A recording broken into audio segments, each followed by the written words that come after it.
മുസ്ലിം ലീഗിന്റെ നിലപാട് പരിഗണിക്കുമോ? എന്തിനാ അവരെ ഇതിനകത്ത് കൂട്ടിക്കുഴക്കുന്ന? എന്തിനാ ഞാൻ പറയാം, അവരെ കൂട്ടിക്കുഴക്കേണ്ട കാര്യമില്ലല്ലോ.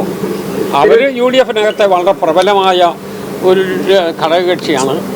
അവരതിനെല്ലാ കാര്യത്തിലും അവരുടേതായ ഉപദേശങ്ങൾ പറയും, അവരുടേതായ നിർദ്ദേശങ്ങളൊക്കെ.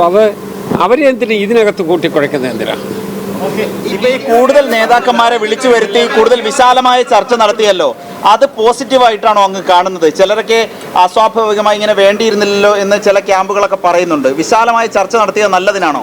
ഒരു പാർട്ടിക്കകത്ത് പല അഭിപ്രായം വരികയാണ്. പാർട്ടിക്ക് പുറത്തുള്ള കാര്യം കൂടി എന്നോട് ചോദിച്ചത്. അഭിപ്രായം ഉണ്ടായല്ലോ എന്ന് പറഞ്ഞാൽ കോൺഗ്രസ് പാർട്ടി പ്രവർത്തകരുടെ അഭിപ്രായം മാത്രമല്ല, പലരുടെയും ഉണ്ടാകും. പക്ഷേ ഒരു പാർട്ടിയുടെ സമീപനയില്ലേ, അത് ജനങ്ങളെ പൂർണ്ണമായി കേൾക്കണമെന്നും എല്ലാ ആളുകളെയും ബോധ്യപ്പെടുത്തി തീരുമാനമെടുക്കണമെന്ന് നിർബന്ധമില്ലേ? ആ തീരുമാനത്തോടു കൂടി കോൺഗ്രസ് എടുത്തത് വളരെ കൃത്യമായ, അതുകൊണ്ടാണ് ഞാൻ പറഞ്ഞ വളരെ കൃത്യമായ രൂപത്തിലുള്ള നിലപാടാണ് എന്നാണ് ഞാൻ വിശ്വസിക്കുന്നത്.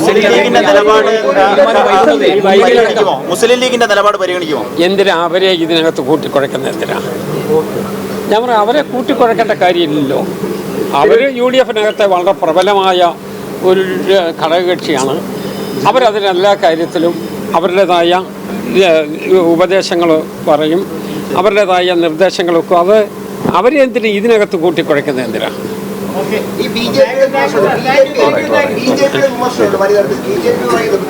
ഒരു ചോദ്യം കൂടെ ചോദിച്ചോട്ടെ.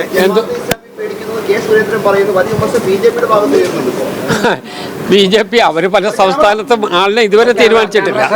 അവർ മാത്രമല്ല, തീരുമാനിച്ച സ്ഥലത്ത് ചാക്കിനകത്ത് MLA-മാരെ കൊണ്ടുപോകുമായിരുന്നു. കണ്ടില്ലേ? ആദ്യം ഗോവയിൽ ഗവൺമെന്റ് ഉണ്ടാക്കിയത് എങ്ങനെയാണ്? ജയിച്ചതാരാ? ഞങ്ങൾ ഗവൺമെന്റ് ഉണ്ടാക്കിയ അവർ. ഈ തിരുവനന്തപുരം അച്ചടക്ക സമിതിയുടെ ചെയർമാൻ എന്നുള്ള നിലയിൽ കേരളത്തിൽ ഈ അച്ചടക്കം ലംഘിക്കപ്പെട്ടു എന്നൊരു തോന്നലുണ്ട്. ഈ പ്രതിഷേധങ്ങളൊക്കെ ഒരു സ്വാഭാവിക പ്രതിഷേധമാണെന്നാണ്.